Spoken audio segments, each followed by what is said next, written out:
L'Europe est-elle capable de se transformer sur le plan bancaire et fiscal près de 6 ans après le début de la crise dite des subprimes, l'apparition des dettes souveraines, les bras de fer entre gouvernements et agences de notation?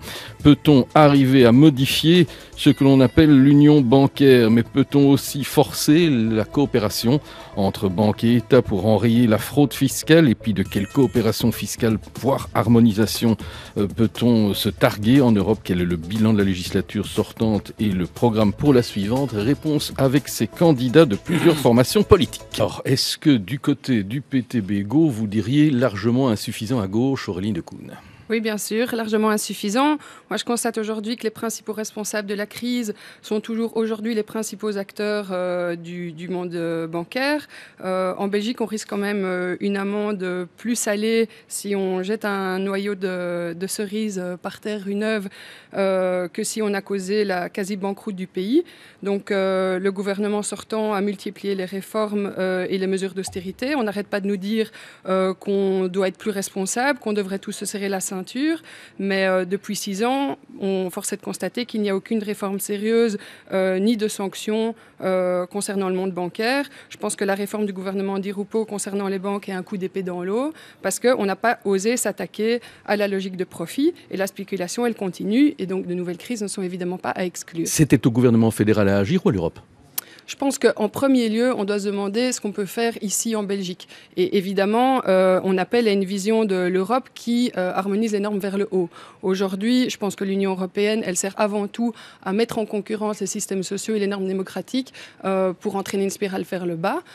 Donc on peut s'en plaindre. Nous, on appelle en tout cas à ne pas donner de nouvelles compétences à l'Union européenne si c'est pour faire jouer, par exemple, les taux de taxation des entreprises les uns contre les autres et les faire baisser encore plus que ce qu'ils ne sont. Aujourd'hui, ils approchent des 0% pour les plus grandes entreprises du pays. Alors, et Aurélie Decoune, c'est ça aussi une partie du risque. C'est qu'on vient encore de nous rappeler il y a une semaine, moins même, qu'on ne pourra pas éviter d'autres crashs. Est-ce que vous avez le sentiment qu'il faut aussi dire à l'électeur devant lequel vous vous présentez, dans les 5 ans qui viennent, il ne faut pas se leurrer, on n'est pas dans la gaieté de cœur et dans l'optimisme?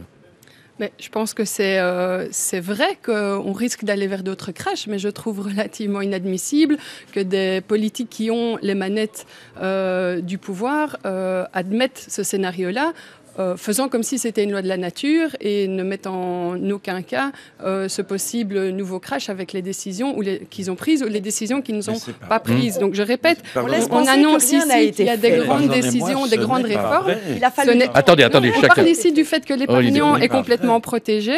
Ce n'est pas vrai. Donc on reste toujours dans une situation où les bénéfices vont sans doute continuer à revenir à une minorité d'actionnaires et où les pertes seront assumées par 99% de la population. Donc, je rappelle quand même que Fortis et Dexia, en 7 ans, ont fait 33 milliards de bénéfices. La collectivité a investi 28 milliards, dont 11 milliards n'ont toujours pas été récupérés et ne le seront probablement pas. Alors, l'Europe fiscale, parce qu'on y touche évidemment ici, vos 3 propositions majeures pour la législature qui s'ouvre si vous avez la manette. Moi, je pense que la priorité, c'est de mettre à contribution ceux qui sont responsables de cette crise et qui ont encore réussi depuis 6 ans à s'enrichir.